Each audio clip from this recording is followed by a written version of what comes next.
ਵਾਹਿਗੁਰੂ ਜੀ ਕਾ ਖਾਲਸਾ ਵਾਹਿਗੁਰੂ ਜੀ ਕੀ ਵਾਹਿਗੁਰੂ ਜੀ ਕੀ ਫਤਿਹ। ਫਤਿਹ। ਗੁਰੂ ਕਿਰਪਾ ਦੁਆਰਾ ਅੱਜ ਅਸੀਂ ਅੰਮ੍ਰਿਤ ਵੇਲੇ ਦੇ ਨਿਤਨੇਮ ਦੀ ਤੀਜੀ ਬਾਣੀ ਤੋਂ ਪ੍ਰਸਾਦ ਸਵਈਏ ਦਾ ਵਿਚਾਰ ਸ਼ੁਰੂ ਕਰ ਰਹੇ ਹਾਂ। ਸਵਈਏ ਜੋ ਹੈ ਉਹ ਕਾਵਿ ਦਾ ਇੱਕ ਰੂਪ ਹੈ ਜਿਹਦੇ ਵਿੱਚ ਆਮ ਤੌਰ ਤੇ 4 ਚਰਨਾਂ ਦਾ ਛੰਦ ਹੁੰਦਾ। ਮਹਾਨ ਕੋਸ਼ ਵਿੱਚ 2 ਤਰ੍ਹਾਂ ਦੇ ਸਵਈਏ ਮੰਨੇ ਗਏ, ਇੱਕ ਮਾਤਰਕ ਔਰ ਇੱਕ ਵਰਣਿਤ। ਤੇ ਇਹਨਾਂ ਵਿੱਚ ਵੱਖਰੇ ਵੱਖਰੇ ਸਵਈਆਂ, 2 ਕਿਸਮਾਂ ਦੇ ਸਵਈਆਂ ਦੀਆਂ 34 ਉਦਾਹਰਨਾਂ ਦਿੱਤੀਆਂ। ਇਹਨਾਂ ਦੇ 34 ਵੱਖਰੇ ਵੱਖਰੇ ਰੂਪ ਹਨ। ਸ੍ਰੀ ਗੁਰੂ ਗ੍ਰੰਥ ਸਾਹਿਬ ਜੀ ਦੀ ਬਾਣੀ ਵਿੱਚ ਵੀ ਭੱਟਾਂ ਵੱਲੋਂ ਤੇ ਗੁਰੂ ਅਰਜਨ ਦੇਵ ਜੀ ਵੱਲੋਂ, ਪਹਿਲਾਂ ਗੁਰੂ ਅਰਜਨ ਦੇਵ ਪਾਤਸ਼ਾਹ ਜੀ ਦੇ ਸਵਈਏ ਸ੍ਰੀ ਮੁਖ ਵਾਕ ਮਹਿਲਾ ਪੰਜਵਾਂ, ਇਹ 9 ਤੇ 11 20 ਸਵਈਏ ਆਉਂਦੇ ਹਨ ਗੁਰੂ ਮਹਾਰਾਜ ਦੇ। ਉਸ ਤੋਂ ਬਾਅਦ ਭੱਟਾਂ ਦੇ ਸਵਈਏ ਹਨ ਜੋ 1389 ਪੰਨੇ ਤੋਂ ਸ਼ੁਰੂ ਹੁੰਦੇ ਹਨ।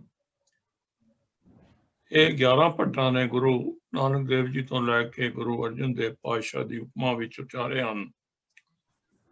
ਇਹ ਕੁੱਲ 143 ਸਵਈਏ ਹਨ। ਭਾਈ ਗੁਰਦਾਸ ਜੀ ਦੀ ਅਸੀਂ ਜਾਣਦੇ ਹਾਂ ਵਾਰਾਂ ਭਾਈ ਗੁਰਦਾਸ। ਵਾਰਾਂ ਭਾਈ ਗੁਰਦਾਸ ਜਿਹੜੀ ਹੈ ਉਹ ਤਕਰੀਬਨ ਵਰਣਾਤਮਕ ਬਾਣੀ ਹੈ, ਡਿਸਕ੍ਰਿਪਟਿਵ। ਪਰ ਇੱਕ ਹੋਰ ਉਹਨਾਂ ਦਾ ਗ੍ਰੰਥ ਹੈ ਕਬਿਤ ਸਵਈਏ ਭਾਈ ਗੁਰਦਾਸ। ਉਹ ਕਬਿਤ ਸਵਈਏ ਜਿਹੜੇ ਹਨ ਉਹ ਬੜੀ ਦਾਰਸ਼ਨਿਕ ਬਾਣੀ ਹੈ, ਬੜੀ ਅਧਿਆਤਮਕ ਤਰ੍ਹਾਂ ਦੀ ਰਚਨਾ ਹੈ। ਉਹ ਸਵਈਆਂ ਦੇ ਰੂਪ ਵਿੱਚ ਲਿਖੀ ਭਾਈ ਸਾਹਿਬ ਜੀ ਨੇ, ਔਰ ਉਹਦੇ ਵਿੱਚ 675 ਸਵਈਏ ਹਨ। तो ਸਵਈਏ ਕਾਫੀ ਲੋਕਪ੍ਰਿਯ ਰਚਨਾ ਹੈ ਬਾਣੀ ਦੀ। ਇਹ ਜੋ ਸਵਈਏ ਹਨ ਜਿਨ੍ਹਾਂ ਦਾ ਹੈਡਿੰਗ ਹੈ ਤੋਂ ਪ੍ਰਸਾਦ ਸਵਈਏ, ਇਹ ਗੁਰੂ ਗੋਬਿੰਦ ਸਿੰਘ ਮਹਾਰਾਜ ਦੀ ਬਾਣੀ ਅਕਾਲ ਉਸਤਤ ਵਿੱਚ ਸ਼ਾਮਲ ਹਨ। ਅਕਾਲ ਉਸਤਤ ਤੋਂ ਲਏ ਗਏ ਹਨ।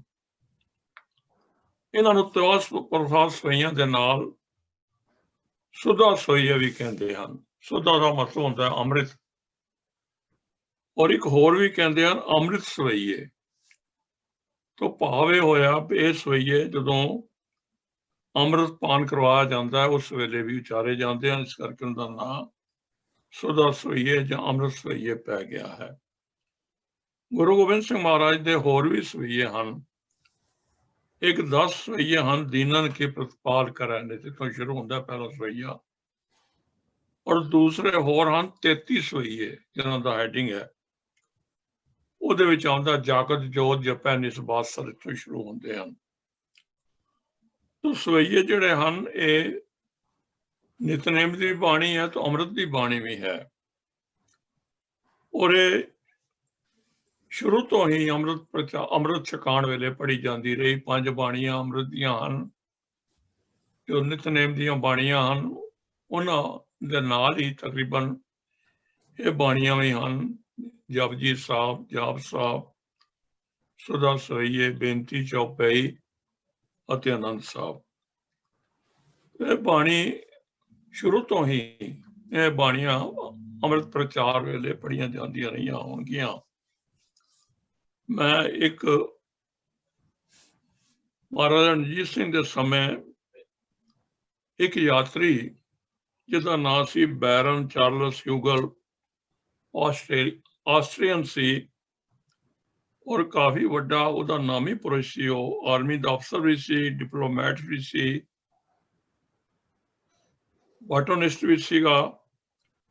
ਉਹ ਇੰਡੀਆ ਦਾ ਦੌਰਾ ਕੀਤਾ ਉਹਨੇ, ਔਰ ਉਹਨੇ ਇੱਕ ਬੁੱਕ ਲਿਖੀ ਜਿਹਦਾ ਨਾਂ ਹੈ travels in Kashmir and Punjab. ਇਹ ਮਹਾਰਾਜਾ ਰਣਜੀਤ ਸਿੰਘ ਦੇ ਸਮੇਂ 1830 ਵਿੱਚ ਕਸ਼ਮੀਰ ਤੇ ਪੰਜਾਬ ਦਾ ਇਹਨੇ ਦੌਰਾ ਕੀਤਾ ਸੀ। ਇਹਦੀ ਪੁਸਤਕ ਜਿਹੜੀ ਹੈ travels in Kashmir and Punjab, ਇਹਦੇ 282 ਪੰਨੇ ਉੱਤੇ क्योंकि वो बड़ा खोजी बंदा, जिथे भी जाता पूरा उस स्थान का सांस्कृतिक ते इतिहासक वर्णन करता। तो जो पंजाब आउंदा है तो पंजाब विच जो सिख इतिहास है, सिख मर्यादा है, ਉਹਦਾ भी वर्णन बड़े संखेप रूप में करता है, पूरा गुरु नानक देव तो लैके महाराज रणजीत सिंह तक।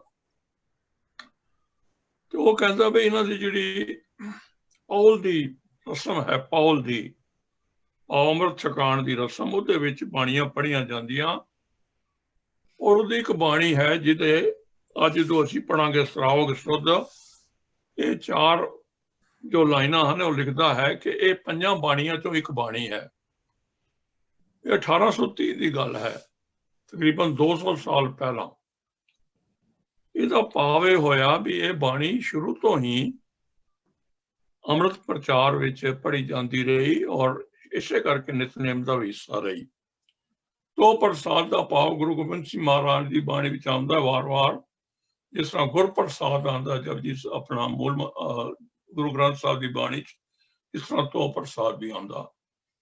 ਤੇ ਇਹਦੇ ਵਿੱਚ ਗੁਰੂ ਪਾਤਸ਼ਾਹ ਫਰਮਾਉਂਦੇ ਹਨ, ਪਹਿਲਾ ਸੋਈਆ ਹੈ ਇੱਕ ਓਂਕਾਰ ਵਾਹਿਗੁਰੂ ਜੀ ਕੀ ਫਤਿਹ, ਪਾਤਸ਼ਾਹੀ ਦਸਵੀਂ ਤੋ ਪ੍ਰਸਾਦ ਸੋਈਏ, ਸਰਾਵਗ ਸੁਧ ਸਮੂਹ ਸਿਧਾਨ ਕੇ, ਦੇਖ ਫਿਰਿਓ ਕਰ ਜੋਗ ਜਤੀ ਕੇ, ਸੂਰ ਸੁਰਾਰਦਨ ਸੁਧ ਸੁਧਾਦਿਕ, संत समूह अनेक मति के, सारे ही देश को देख रहो मत, को न देखत प्राण पति के, श्री भगवान की पाए कृपा हूं ते, एक रति बिन एक रति के, श्री भगवान की पाए कृपा हूं ते, एक रति बिन एक रति के।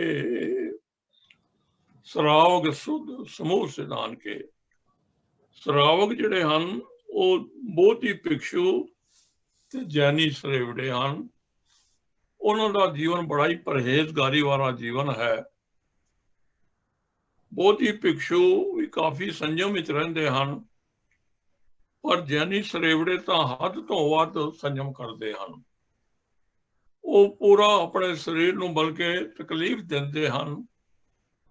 ਗੁਰੂ ਮਹਾਰਾਜ ਦੀ ਬਾਣੀ ਵਿੱਚ ਇੱਕ ਲੰਮਾ ਸ਼ਲੋਕ ਹੈ ਜਿਹਦੇ ਵਿੱਚ ਬੋਧੀ ਜੈਨੀ ਸੇਵੜਿਆਂ ਬਾਰੇ ਲਿਖਿਆ, ਸਿਰ ਖੁਹਾਏ ਪੀਵੇ ਮਰਵਾਣੀ, ਝੂਠਾ ਮੰਗ ਮੰਗ ਖਾਈ, ਫੋਲ ਫਦੀਅਤ ਮੂੰਹ ਲੈਣ ਪੜੋਸਾ, ਪਾਣੀ ਦੇਖ ਸਕਾਈ। ਭਾਈ ਉਹ ਐਸੇ ਹਨ ਵੀ ਇਸ ਹੱਦ ਤੱਕ ਹੋ ਜਾਂਦੇ ਹਨ ਕਿ ਉਹ ਚੰਗਾ ਸੁੱਚਾ ਭੋਜਨ ਵੀ ਨਹੀਂ ਖਾਂਦੇ, ਮੰਗ ਮੰਨ ਕੇ ਝੂਠਾ ਭੋਜਨ ਖਾਂਦੇ ਹਨ।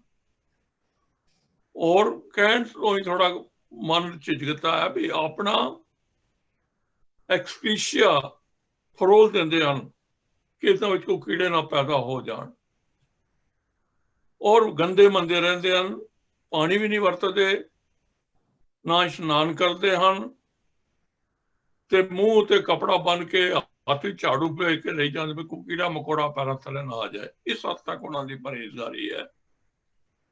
तो ये सारे भोजी भिक्षु जैनी श्रेवड़े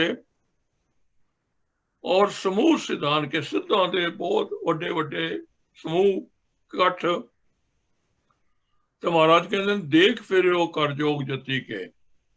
असी जोगियां दे भी मतां मतांतरां नूं वेखिया है, और आम तौर ते जिहड़े वखरे वखरे संप्रदाय बन गए, एक तरह की मर्यादा दे नाल इस हद तक बधे हुए हुंदे हन कि दूसरे किसी को बिल्कुल ही परवान ते की करना, बल्कि उन्होंने नफरत की हद तक जाते हैं। तो इस तरह के बहुत सारे टोले हुण भी हिंदुस्तान में अनेका हैं, फिरते हैं।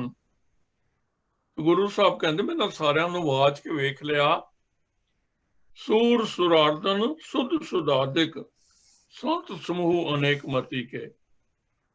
सूर का मतलब होता है योधे सूरबीर, और सुरार्दन का मतलब होता है सुर मैंने देवते, अर्दन मैंने देवतियों को मारन वाले।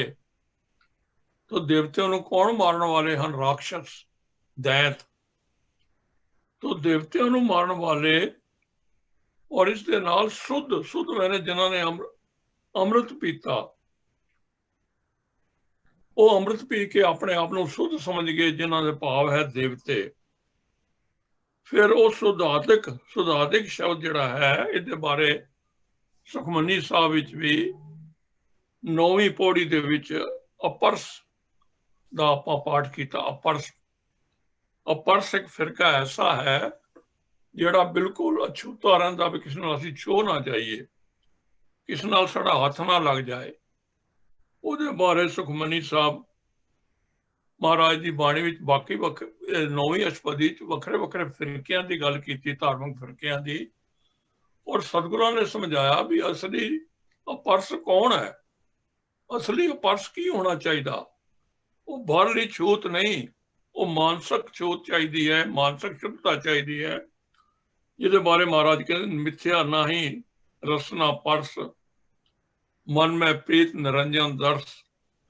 और अखीर विच कहते हैं महाराज 8-10 पदां दा शब्द है, इंद्री जित पंच दोख ते रहत, नानक कोट मदे को ऐसा परस।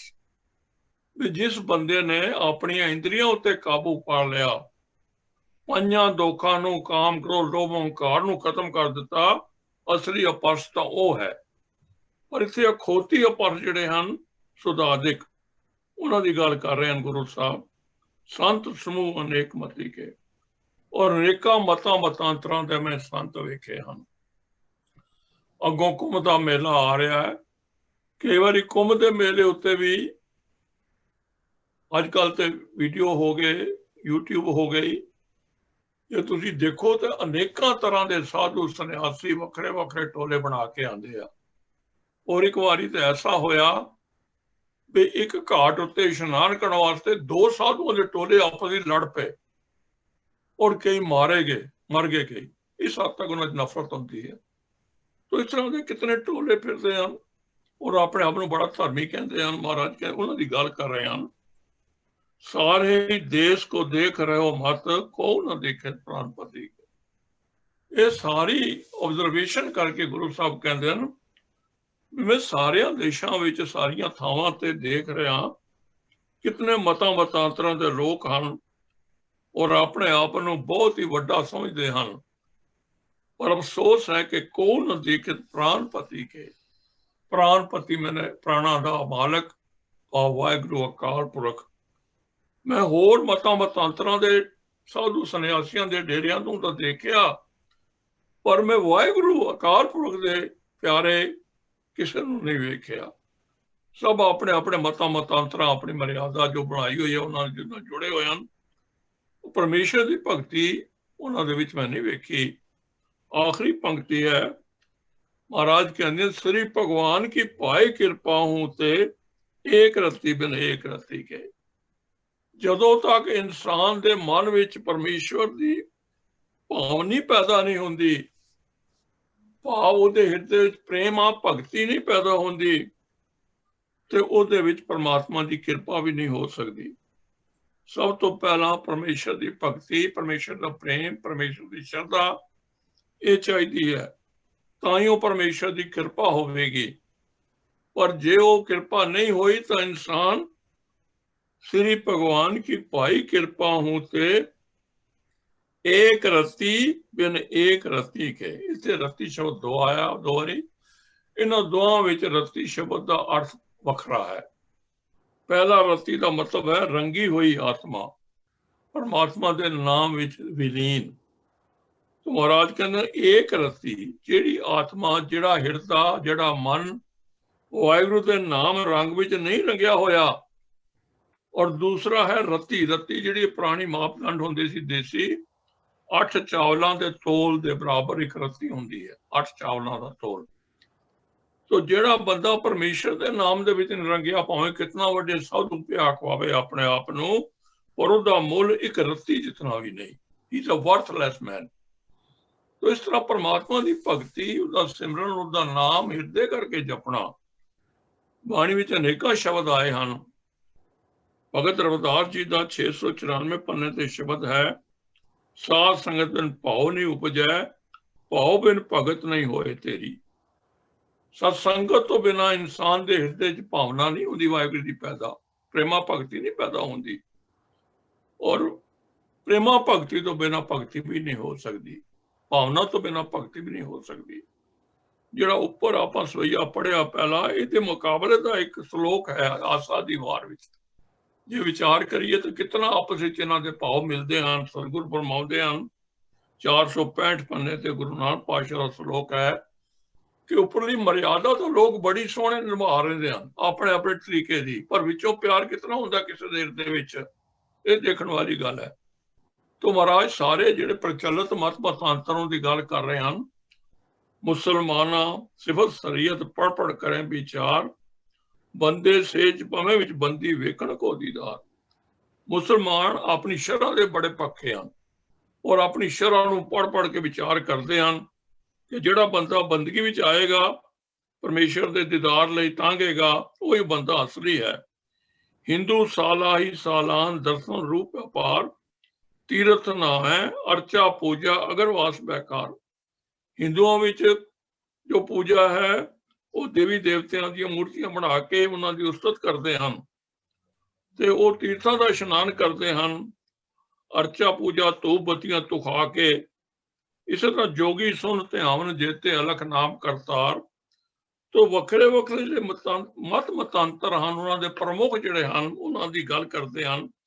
ਅਖੀਰਲੀਆਂ ਤੁਕਾਂ ਬਿਲਕੁਲ ਮਹਾਰਾਜ ਦੀ ਸੰਗਤੀ ਨਾਲ ਮਿਲਣਗੀਆਂ। ਸ੍ਰੀ ਭਗਵਾਨ ਕੀ ਪਾਏ ਕਿਰਪਾ ਹੋਂ ਤੇ ਉਹ ਤੁਕ ਹੈ ਨਾਨਕ ਭਗਤਾਂ ਭੁੱਖ ਸਲਾਹਣ, ਸੱਚ ਨਾਮ ਆਧਾਰ, ਸਦਾ ਆਨੰਦ ਰਹੇ ਦਿਨ ਰਾਤੀ ਗੁਣਵੰਤਿਆਂ ਪਾਛਾਰ। ਜਿਹੜੇ ਭਗਤ ਹਨ ਉਹਨਾਂ ਦੇ ਹਿਰਦੇ ਚ ਪਰਮੇਸ਼ਰ ਦੀ ਭਾਵ ਭਗਤੀ ਦੀ ਭੁੱਖ ਲੱਗੀ ਹੈ ਔਰ ਸੱਚੇ ਨਾਮ ਦਾ ਆਧਾਰ ਹੈ ਉਹਨਾਂ ਨੂੰ। ਉਹ ਹਮੇਸ਼ਾ ਹੀ ਵਾਹਿਗੁਰੂ ਦੀ ਭਗਤੀ ਵਿੱਚ ਲੀਨ ਰਹਿੰਦੇ ਹਨ ਔਰ ਆਨੰਦ ਵਿੱਚ ਰਹਿੰਦੇ ਹਨ। ਤੇ ਗੁਰੂ ਪਾਤਸ਼ਾਹ ਨੇ ਬੜਾ ਸੋਹਣਾ ਵਿਸ਼ਲੇਸ਼ਣ ਕੀਤਾ ਵੀ ਜਿਤਨੇ ਵੀ ਮਤ ਮਤਾਂਤਰ ਹਨ, ਉੱਪਰੋਂ ਭਾਵੇਂ ਕਿਤਨੇ ਅਡੰਬਰ ਕਰੀ ਜਾਣ, ਪਖੰਡ ਕਰੀ ਜਾਣ, ਪਰ ਅਸਲ ਵਿੱਚ ਉਹਨਾਂ ਦੇ ਹਿਰਦੇ ਵਿੱਚ ਪ੍ਰੇਮਾ ਭਗਤੀ ਨਹੀਂ, ਔਰ ਪ੍ਰੇਮਾ ਭਗਤੀ ਤੋਂ ਬਿਨਾਂ ਪ੍ਰਭੂ ਦੀ ਪ੍ਰਾਪਤੀ ਨਹੀਂ। ਤੋ ਇਹ ਵਿਚਾਰ ਕੀਤੀ ਗੁਰੂ ਸਾਹਿਬ ਜੀ ਦੀ। ਬਹੁਤ ਸਾਰੀਆਂ ਭੁੱਲਾਂ ਚੁੱਕਾਂ ਹੋ ਜਾਂਦੀਆਂ ਹਨ, ਕਿਰਪਾ ਕਰਕੇ ਪੁਰਨਾਰ ਜੀ ਨੂੰ ਕੇ ਮਾਫ ਕਰ ਦੇਣਾ ਜੀ। ਵਾਹਿਗੁਰੂ ਜੀ ਕਾ ਖਾਲਸਾ, ਵਾਹਿਗੁਰੂ ਜੀ ਕੀ ਫਤਿਹ।